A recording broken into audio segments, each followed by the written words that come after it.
Hello and welcome to the EV Cafe Takeaway, a podcast focused on that zero emission future that we all hope for. Every week I get joined by one of the wonderful members of the EV Cafe, and this week is no exception. I've got the lovely John Curtis. JC, welcome. Welcome to me because I'm available, not because I'm the best. This is true.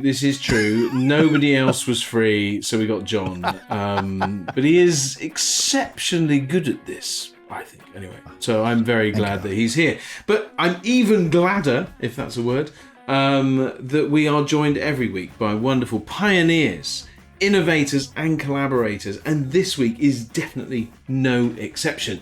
We have the wonderful Dr. Angus Webb. Angus, welcome to the podcast. Great to be here. And we are very happy to have you. Angus, listen, we are very excited. You are the CEO and founder of Dynamon. And this has been going for some time. I mean, like 9 years, almost before data was a thing in all of what we're doing. But give us a little snapshot of the company that you have built up over these last 9 years and give us an insight into what your aims and goals are. Sure. So what we are today is a company helping commercial transport fleets transition to EV. So we've built what I'd like to think is I'm fairly confident, the most advanced fleet transition planning software in the world.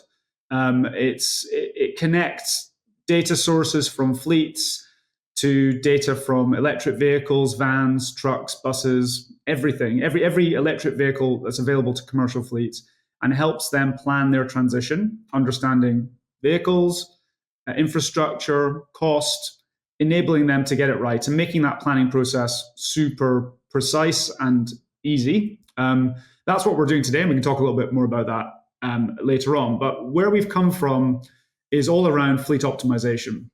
So 9 years ago, we weren't talking about EVs. It was all around saving fuel, saving cost, reducing your CO2, not eliminating it. And that spun out from the work that I did with London 2012 Olympics, where I was a scientist for Team GB. That's where I earned my PhD. And we were helping the athletes improve their performance, really get to the bottom of how to be faster, how to make decisions quickly, how to not do things that wouldn't work. So like really using data and planning and simulation to understand the real low-hanging fruit opportunities. And it was a massive success. I mean, London was awesome, and we won a lot of medals, and we got a lot of sort of pats on the back afterwards saying, thank you so much for being involved. It really made our lives a lot easier. So super happy with that. But what I wanted to do was I really wanted to have an impact. I was super passionate about this. And to go around another 4 years with the Olympics, for me, felt it would just be rinse and repeat. It would be exciting, but the impact would not be, we'd done all the hard work. It was more just do it again. I wanted to take this incredible technology, which is the data analysis, and make it available to a massive industry. And that was the transport industry. So I built Dynamon. I founded it in 2015 and built the team since then. And we're now 20 people. And we're really, even though it feels like it's been a long time, it's day one every day. I feel like we're just getting started, and we're on trajectory to be a very big company in the future. I'm really confident about that. The need for optimization and planning is massive, and it's global, and it's going to be there for a long time. So super excited to be working in the transport industry. I never thought my career would go into the road transport industry, but I love it. I love the people in the industry. I love the passion. And I love the fact now that there's a real appetite for science and technology and really solving problems. So yeah, it's a dream for me. Angus, do you know what? Just as you share some facts that I didn't know, we've had to chat many a time and talked about the company and all those good things. I didn't know that you got so involved in the 2012 Olympics. Probably one of the most exciting periods of British sport in recent times. Certainly let down by many a sporting event, but not by that one. That one was, quite the dream team, and amazing that you were a part of that whole piece. But I'm also sorry, yeah, just so as well, when you plan something right, when you execute something well, it works, and even us Brits can win if we do it right. And honestly, it was amazing. It was just such a validation for everyone involved that when you have to spend the money, but when you do it right, it works. And so it was super exciting.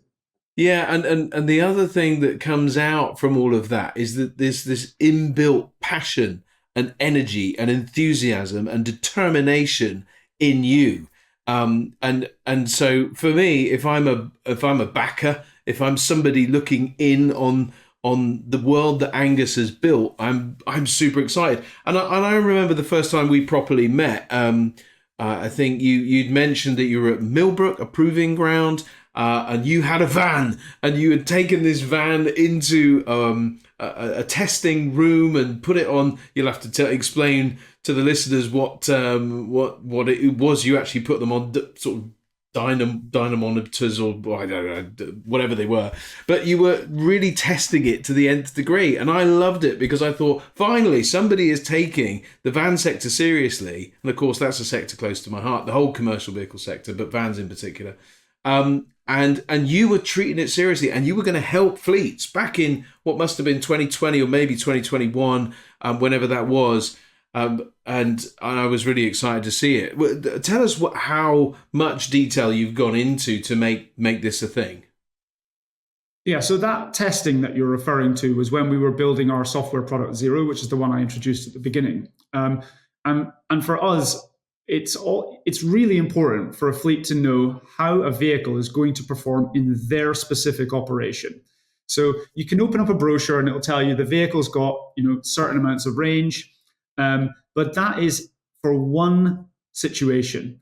And when you're a fleet, you need to know what it's going to do in your operation. So whether it's a bus, a bin lorry, a massive heavy goods vehicle, or a van, you need to know how the vehicle is going to perform for your specific operation. And that's what we were determined to be able to do, was to take, rather than just one number, to provide everybody with unique data on their operations.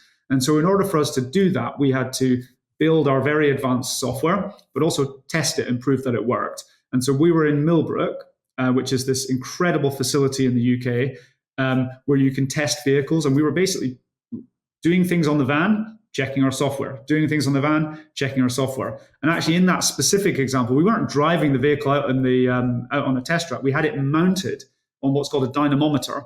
And that dynamometer can apply what is called road loads. So we can make the vehicle drive up a hill. We can make it drive down a hill. We can make it accelerate, decelerate, go at a constant speed. We could make it drive a theoretical journey from A to B, all in this room. And then we can compare it to our software and make sure the answers are right. So it was a very expensive place to be. I think it was costing us about £20,000 a day to be there. And for a little Dynamon back then, that was a lot of money, but we were confident that we needed to do this work. And when we were done and we had our software and it was accurate, that would be incredibly valuable to the industry. And that's the values of that's what our core values is, getting the answer right. It requires more than pen and paper. It requires more than an Excel spreadsheet to transition a fleet to electric vehicles and to do it right and to do it cost effectively. And so we've had to make this investment.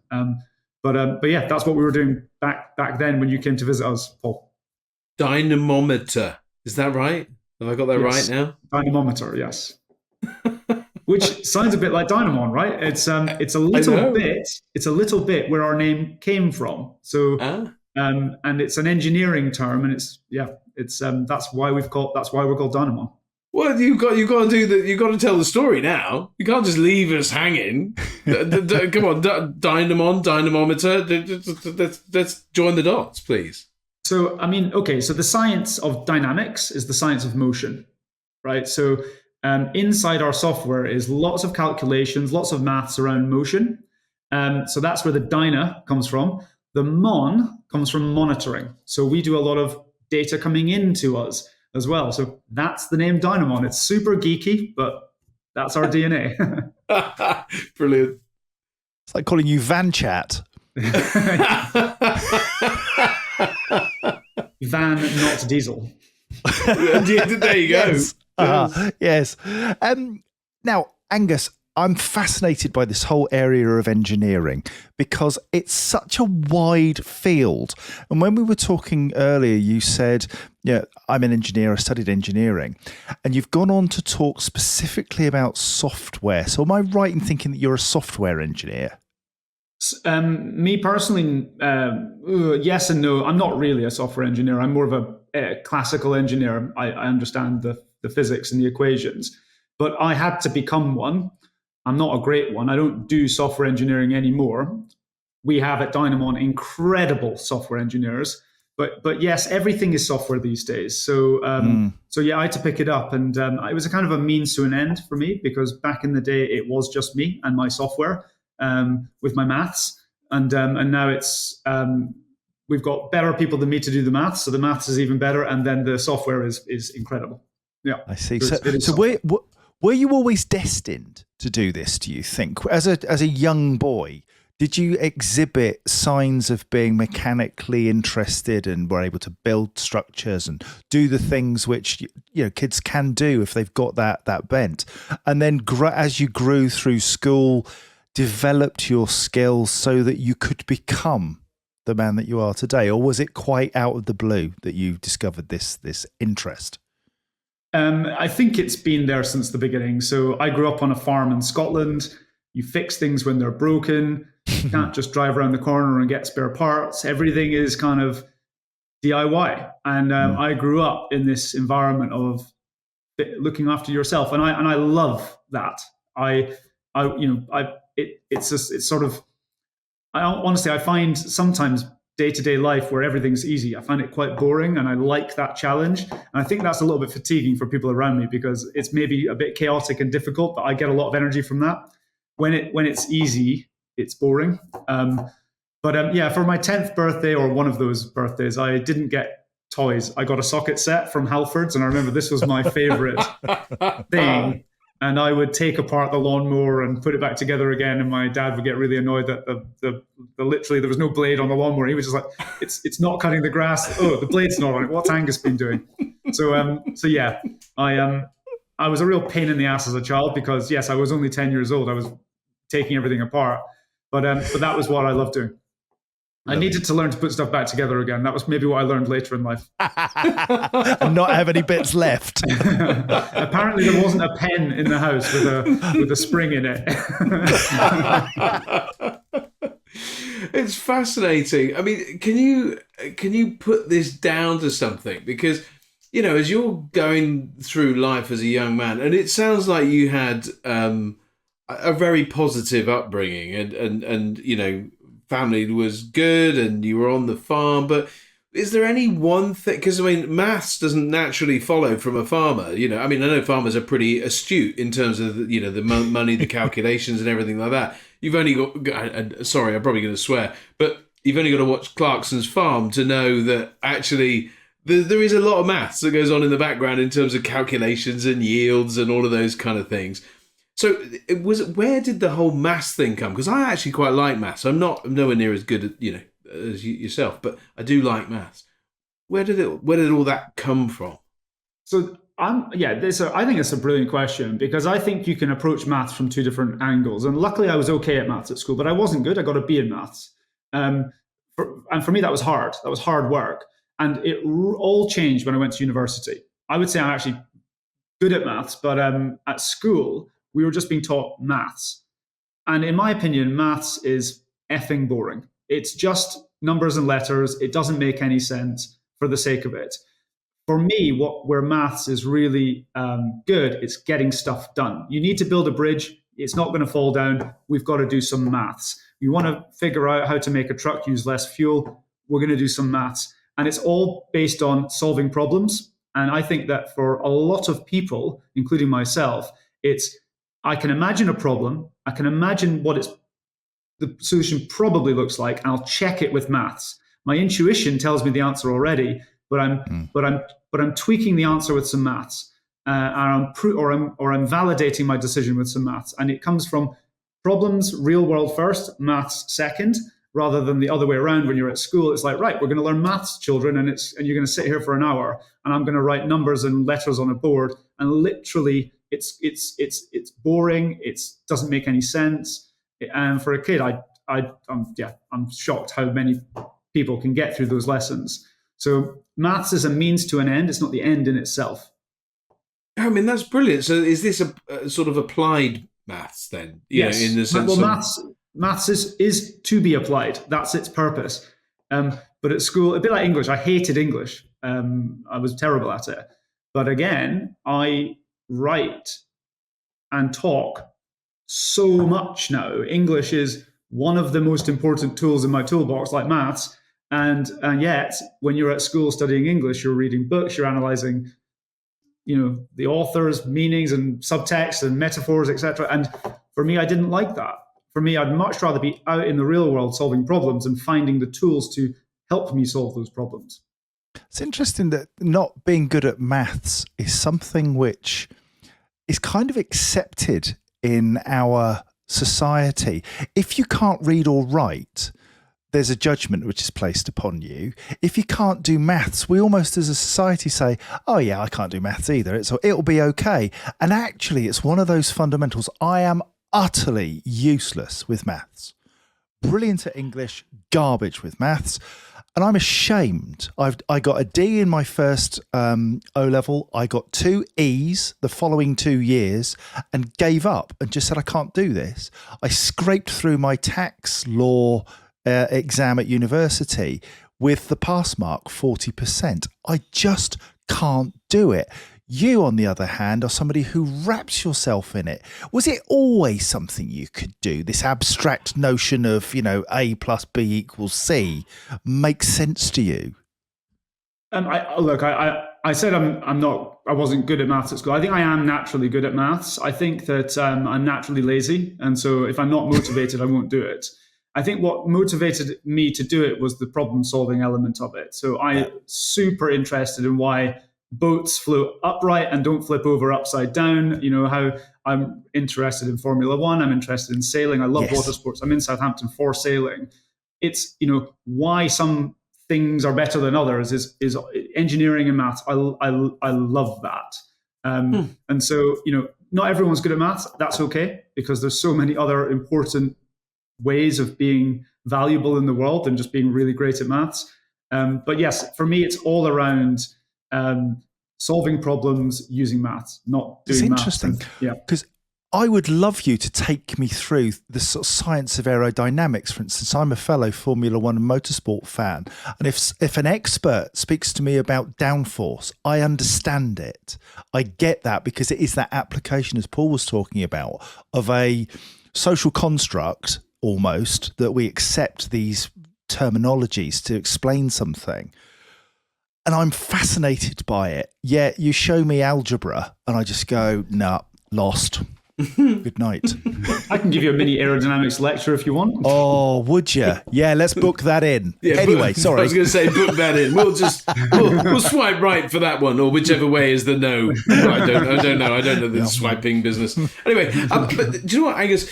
Because I very badly climb. I don't know if you've ever visited a place in Edinburgh called Alien Rock. Have you ever been to Alien Rock? No, but I've been to Ratho, which was the largest indoor climbing wall in the world, which is just outside Edinburgh, which is incredible. Alien Rock, is that in Leith? It is in Leith, yes. It's it was by, so we're about to do the EV rally. Time this comes out, we'll have done the EV rally, but and we stopped last year just opposite it in the hotel in Leith. Yes, it's an old church. And so when I was in Edinburgh, I lived in Edinburgh for a couple of years. I went to church. I went to that church, Alien Rock, and climbed.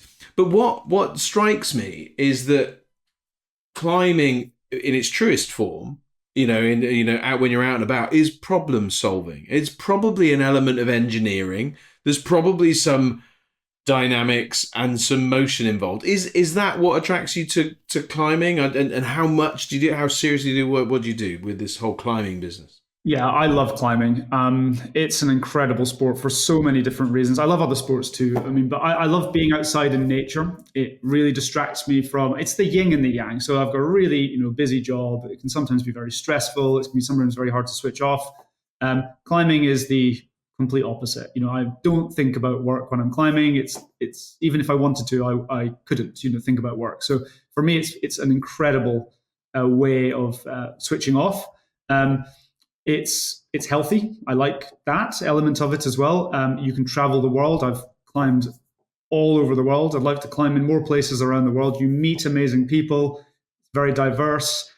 It's one of the few sports where you can be a completely different ability to someone else, but be climbing right next to them. So some of the hardest climbs in the world are next to some super easy climbs. So you can all hang out together. You can do it with different abilities of people together. And so, yeah, I love it.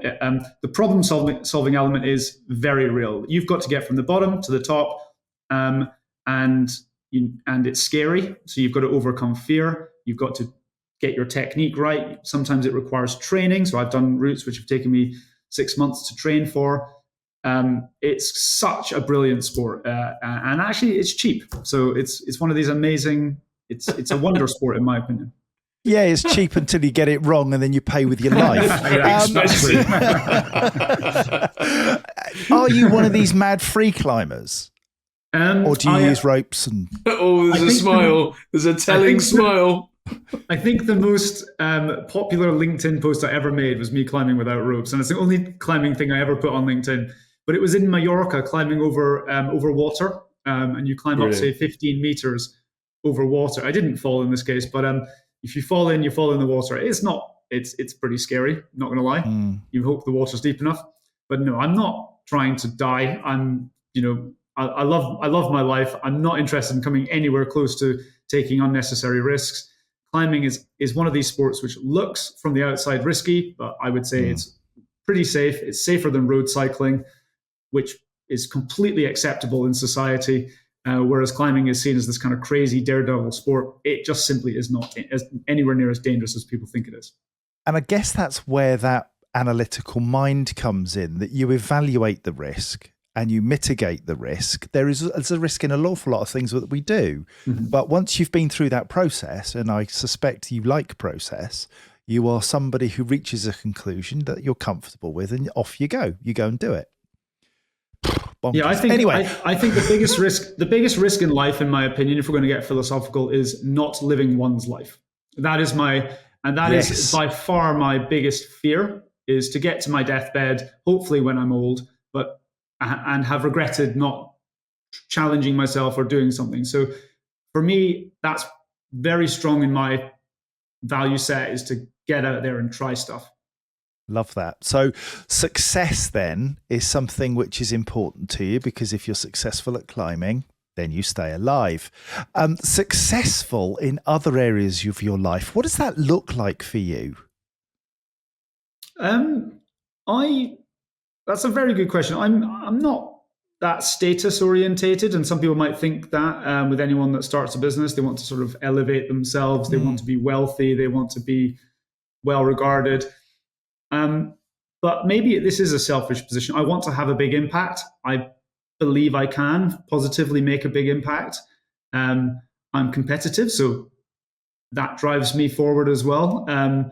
But yeah, I think that so many people don't reach their full potential, and I'm determined to do that for myself. And Dynamon is part of that. I've got a big personal life, which is another part of it. But for me, I want Dynamon to be a global business helping fleets be more sustainable, to push the industry forward. Whether that's for selfish reasons or not, I don't know. It's hard to unpick that, really. It's a philosophical question. And it's a philosophical question that leads me to sort of think, because you sort of said in a sort of throwaway comment, I have a big life outside of this, and I'm curious. I'm a nosy so-and-so, and therefore it makes me ask a couple of questions, because I guess everything that I'm hearing is strong, is determined, is positive, is upbeat, is take on the world, make a big impact, competitive, all of those great traits. There must have been a time where you've come up against what seems to be something insurmountable, either outside of work or inside of work, which has made you stop in your tracks and think, how? What can I feel at rock bottom. I feel unable. I mean, have you ever come up against Yes, that wall? every single day. I'm not going to lie. It's a honestly, it's a complete misconception that anyone running a business is just success from one day to the other. It is. I would say, I'm not saying Dynamon's unique in any way, but starting a business is incredibly challenging and is fraught with failure. And we don't talk about it. But things are going really well for Dynamon right now. But if you look back over those 9 years, absolutely, there's been many times when it's sort of been, and I've been lying in bed, shaking my head, unable to sleep, thinking, what the hell are we going to do? But what's amazing is that you find a way, and if you're determined and you're focused, you will. So, but help us to understand what that looks like in practicality, because you go to bed and your head's on the pillow, shaking, thinking, I don't know how I'm going to get up tomorrow morning. When tomorrow morning comes, how does Angus Webb motivate himself? What is the process that you go through to get yourself beyond yourself in that respect? So I've never suffered from that. I'm lucky in that regard. I'm the 5 stages of grief. I'm at number 5 very rapidly.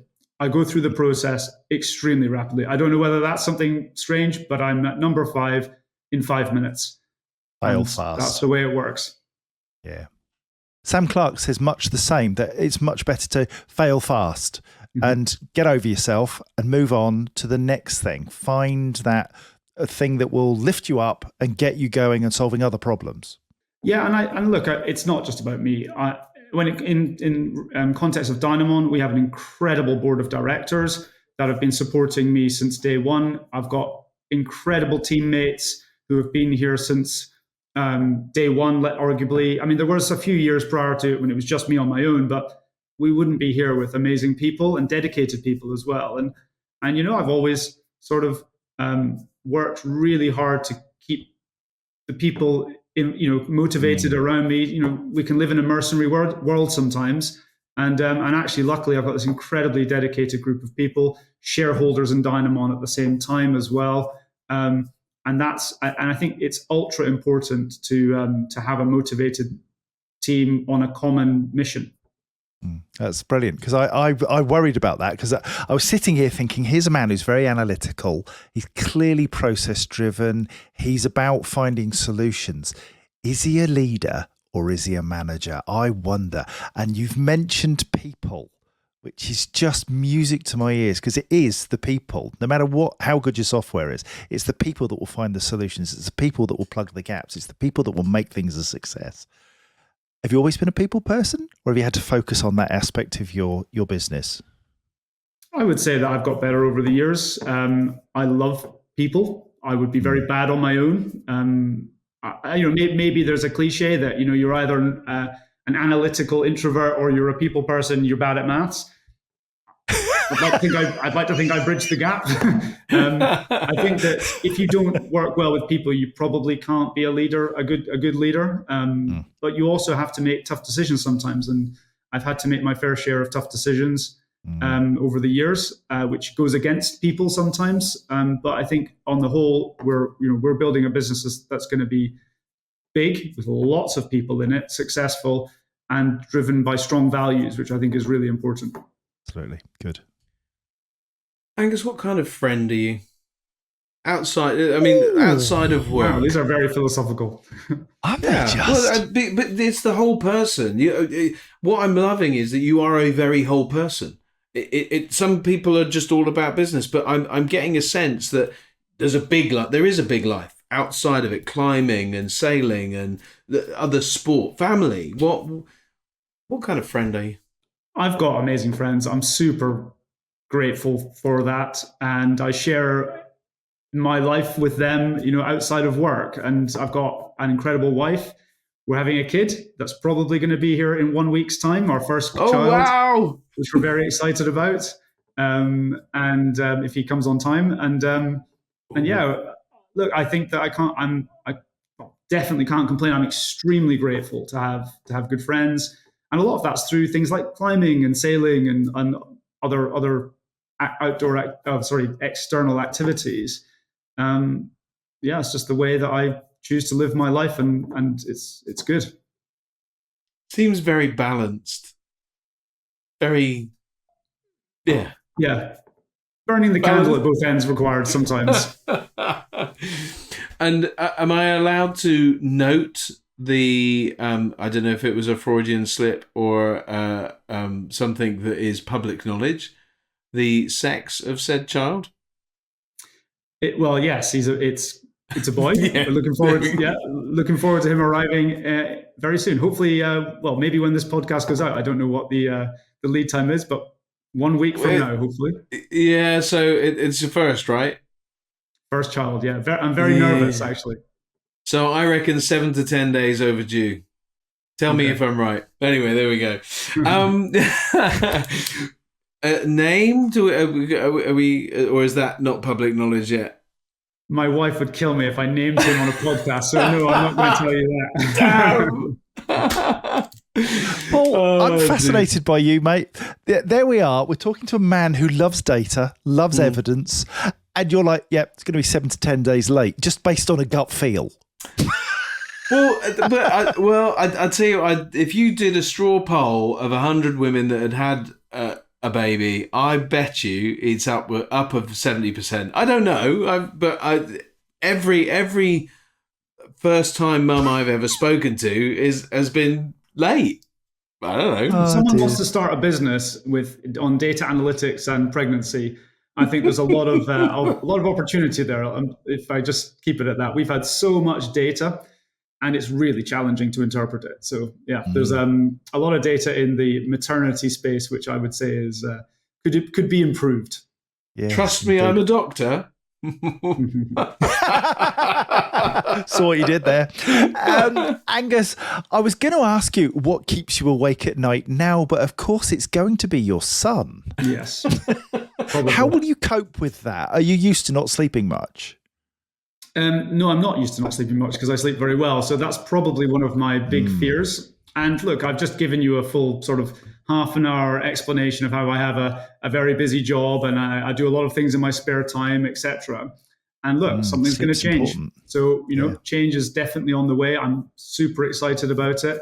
But a big part of that is, I've got a growing team at Dynamon that are going to be, supporting me as a CEO through this process. So yeah, it's going to be a very interesting time. So what's the future, the short-term future look like for the business? What are you aiming at? So we have a very successful product in the market around planning transition to electric vehicles. We are mainly selling that in UK and Europe. And we are the priority is making sure that we are keeping our customers happy in that space as it grows. So it's growing very rapidly, and we are absolutely focused on delivering that successful transition to EV. Obviously, the market is very early stages at the moment. I know EV Cafe has been around for a long time, but when you look at the numbers behind EV adoption in the commercial space, not in passenger car, but in van and above, there's still loads of growth there. So, for us at Dynamon, we want to support that. We want to help fleets transition, save money. And then we're going to look to do it in North America as well. We already do some small activities in the US, but there's a whole growth agenda there as well. And we will be raising finance for Dynamon probably later this year to accelerate that growth. So it's very clear what the future looks like for us in the short to medium term. And then beyond that, we're really interested in helping fleets operate electric vehicles. So at the moment, planning the transition, super important to get that right. Buying the right vehicles, buying the right infrastructure, doing the right amount of development in your depots, choosing your energy providers, all this kind of stuff, planning everything, all about planning. But in the future, that planning is going to need to be done on a daily basis. which vehicles are suitable for which routes. Vehicles are going to have different states of charge. Some things may have gone wrong from the day before. You need to recover from that. There's going to be so much dynamic planning needed on a daily basis. We're going to really kind of double down in that space in probably 12 months from now. And in order to drive that acceleration, I mean, we've got the drive that acceleration. Various puns. Lord. Well, yeah, sorry, I apologise, but they just I'm a man of limited vocabulary, and all the same words need the using. You can say accelerate the acceleration. Accelerate the acceleration to drive the change. Anyway, but I'm tired now. Yeah, I know. We're going to get a new government almost certainly, and by the time this podcast comes out, we will have said new government probably. What would you like to see from the market? But I suspect government is going to be a place of you're already a part. You've received some government money around supporting. I think it's Zen Freight. It's called. You're involved now in that ZHID trials around trucks, and it's brilliant that you guys are involved. It's super important that we've got really credible quality data analytics that are helping people make informed decisions.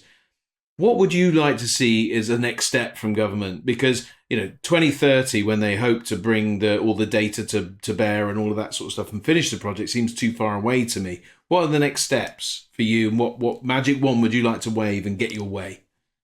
I mean, I think there's actually not one thing. The mandates are good, in my opinion, because I think they won't happen without the mandates. And that sets the sort of landscape for the future. And everyone can plan around those mandates. But there's lots of other small things that matter. So grid upgrades, massive limitation. It's holding back the industry, sort of speeding that process up. And I know there's been some changes made for the positive.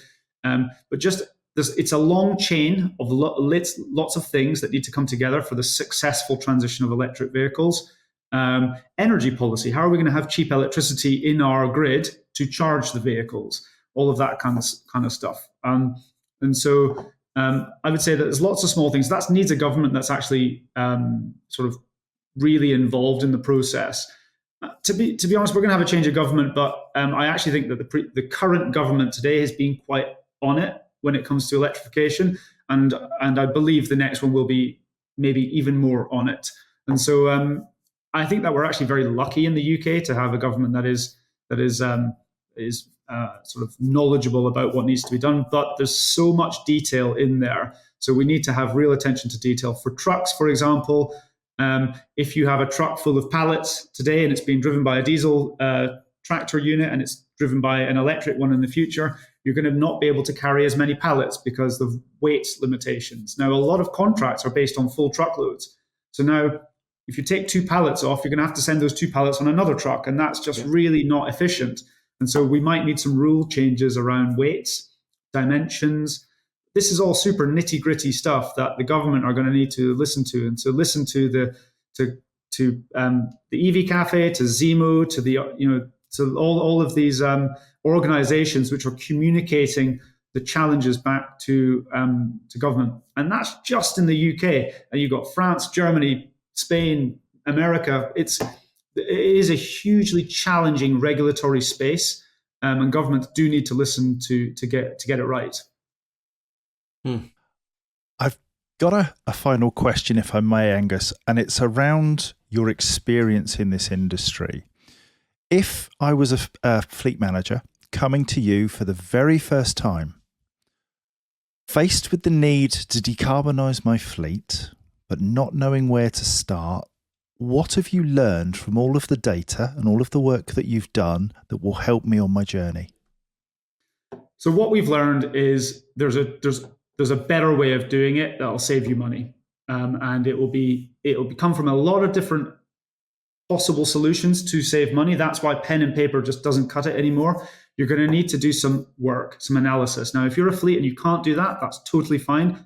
we can do that, or some of our partners can do it. We sell software to a whole bunch of partners, and they can do it. We do a bit of it as well, but generally, as we grow, we're going to do much less of that work. Our software is going to be in the hands of experts that are doing it, but the analysis, the planning needs to be done. If you don't do it, you're going to enter into this very expensive, capital-intensive new world, and you're going to make mistakes. And when you're spending many tens of thousands of pounds on an electric van, or even maybe hundreds of thousands of pounds on an electric truck or a bus, you get it wrong, it's costing you a fortune. Spend the money on the planning, do the work, get it right, and save money. Thank you. That's brilliant. Do you use AI as part of your software as a matter of interest, or is this human intelligence and data-driven intelligence? There is AI inside our software. We used to push the AI capability to, as one of our real key features. But in my opinion, AI is such a massive technology in the future. It's a bit like saying data-driven. It's going to be everywhere. It's in our software. It's already having a huge impact. But what you need to know is how our software helps you, not really how it works. It's not that important. You need to see a case study that someone who's done it before you has done it, and it's helped them, so that you as a fleet manager have confidence to do it for yourself, and it's going to work. But yes, AI is an amazing technology. It's pushing the industry forward. It's going to save us a lot of money, but it means therefore we can pass these cost savings on to our customers as well. It's to be embraced, not feared. 100%. Angus, what's the thing that you're, and we're going to sort of bring it to an end with this, but I really want you to, because you've done some really cool stuff. I've written a lot of this down, and we'll summarize in a minute. But what's the thing that you're most proud of? After all of the things that we've talked about, home, work, play, Olympics, Dynamon, what's the thing you're most proud of? I'm super proud of Dynamon. I think it's an amazing organization, and it's not me. It just works without me now in many cases. It's just become this incredible collection of amazing, dedicated people that know the goal, they know the mission. You've met James. He's our MD. He's been on the EV Cafe briefly, and our customers. The fact that we have gone from 2015. Knew nobody in this industry to where we are now. And as far as I'm concerned, we're only really small. We haven't really properly started yet. But the fact that we're well regarded in the industry, we've got this incredibly smart team of people, and that is absolutely the thing I'm most proud of. Brilliant. And let me just say, I've met some of said really, really smart people, but how to intimidate me. Oh, by the way, let me introduce you to 4 PhDs in physics. I don't know anything about all of this. It is quite phenomenal, and they're actually real human beings, and know how to kind of bring stuff to life. Because that's the thing for me is can you make all of this clever stuff understandable to the village idiot? I speak of myself in that case, and John. Actually, I agree with him entirely. But that's the words of a 6-year-old. Einstein was right. You don't know your subject well enough until you can explain it into the words of a 6-year-old. And you guys bring the journey to life in a way that very, very, very few can. And you might be right. Zero might be the very best piece of software probably in the world, because you always got to stick probably in the world, haven't you? You can't, anyway, but to bring that transition to life for the operator, but then also to help them operate, it's just fantastic. But I would love to have run all of your words through one of those word cloud things, because there were so many great words: determined, convinced, passionate, love, problem solving problems, creative, communication, excited. I mean, there's just so much energy in all of that. If we could just kind of create motors and batteries out of all the words that you've used today, we would have enough energy to drive one of those trucks up and down a motorway for many days, I'm sure of it.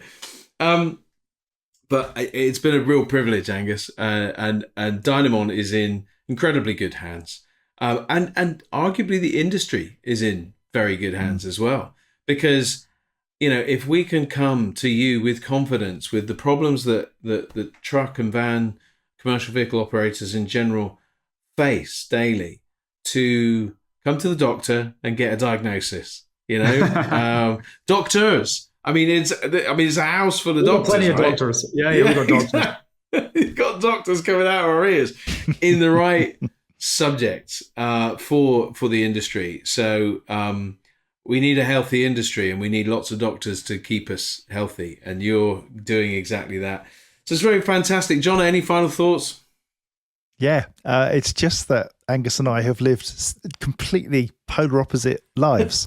He was born in Scotland and now lives and works in Southampton. I was born in Southampton and I live and work in Scotland, but we do share a haircut. And that is one of the best things I can say. Seriously, Angus, what you do is... My head is suffering harder in Southampton than your head is in Scotland, that's for sure. Absolutely no doubt. I was in London on Wednesday, 29 degrees, and I was looking for a hat, I can tell you. No, it's been a real privilege to speak to you, and I will never, ever climb rocks. But I'm intrigued by what goes on in your head. And the aerodynamics lesson is an absolute nailed-on certainty. Thank you, my friend. Well, you guys are both already, we're all already kind of on our way in that we're streamlined. But anyway, Angus, as John said, it's been a privilege and a pleasure. We've really enjoyed it today. We wish you all the very best with your son. 7 to 10 days. After whatever the due date is, trust me. Maybe don't trust me, definitely don't. But so very much wish you all the best for that. But equally, the journey of Dynamon is one that, as you've said, is good with you and is going to continue to be good with a different dynamic going forward. Thank you for today. Really it was awesome. I really enjoyed it. Thank you, guys. Bless you. Thank you. So everybody, I'm sure you'll agree with me that we've had a great time with Angus today, and I would encourage you that we get lots of good chats. Obviously, Angus is the best, but he's very, very good. But go and check out all of the other chats that we have. Real insight can be gained to add to the wonderful insight that we've had today. So thanks, everybody. Go and head over to evcafe.org and you'll find all of the content there. Of course, follow us on LinkedIn. Follow Dynamon. Get onto LinkedIn. Follow Dynamon. And if you need help, reach out to Angus or James Slater on LinkedIn. And those guys will help you to understand what Dynamon can do for you and their partners. So having said all that, have a great day, everybody, and look forward to speaking to you again soon.